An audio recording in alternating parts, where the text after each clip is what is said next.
Welcome to the EAU podcast, Fertility Preservation in Children and Adolescents. In this episode, we are joined by Dr. Uchenna Kennedy, Associate from Pediatric Urology Guidelines Group. She will explore the topic of fertility preservation in young patients. The focus will be on children and adolescents, highlighting key strategies and considerations. Join us as we embark on this informative journey. Dr. Kennedy, it's a pleasure to have you on the podcast today. Let's dive right in. What prompted the decision to include a chapter on fertility preservation in the guideline? Fertility preservation is a rapidly developing field with increasing importance due to the high incidence of pediatric cancers and especially the improved survival rates over the years. Our aim was to provide basic information on fertility preservation indications and options for pediatric urologists. Dr. Kennedy, we've touched on fertility preservation in general, but let's get into some specifics. What impact do gynotoxic therapies have on the ovarian reserve in girls? Chemotherapy appears to have a significant effect on the health, density, and functionality of follicles. This can lead to a reduction of ovarian reserve and also depends on the girl's age and menarchal status. And when it comes to fertility preservation, who is responsible for managing this in prepubertal and adolescent girls?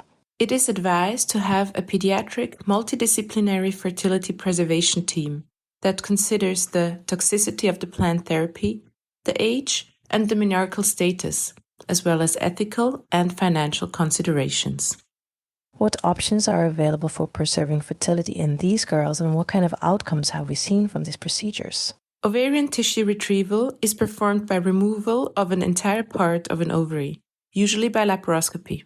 In postpubertal patients and in the setting of benign disease, oocyte retrieval following ovarian stimulation can be performed.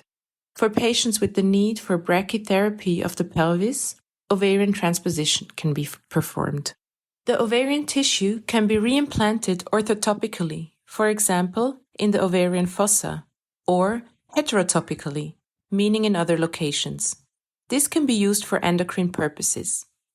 It should be noted that the utilization rate of this tissue in the pediatric population has been reported to be very low.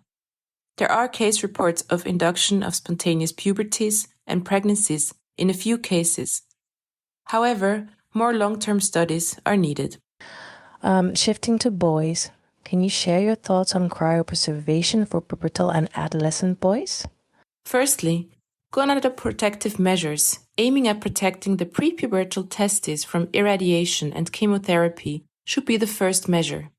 In patients undergoing brachytherapy of the genital region, temporary testicular transposition has been described. Specifically, what about sperm cryopreservation? In postpubertal boys, sperm can be collected via masturbation or penile vibration and is the first option for fertility preservation.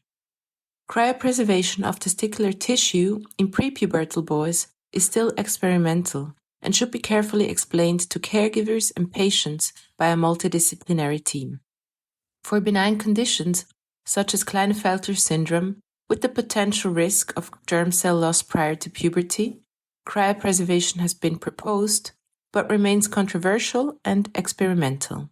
And finally, what outcomes have been observed from these procedures? Even though many advances have been achieved, there are still many challenges in the setting of prepubertal testes before clinical application can happen. Thank you for this insightful episode. We are sure our listeners enjoyed it. To keep up with the latest EAU podcasts and stay informed on urological advancements, be sure to subscribe to our EAU podcast channel on your favorite podcast app. Until next time, keep learning and stay inspired.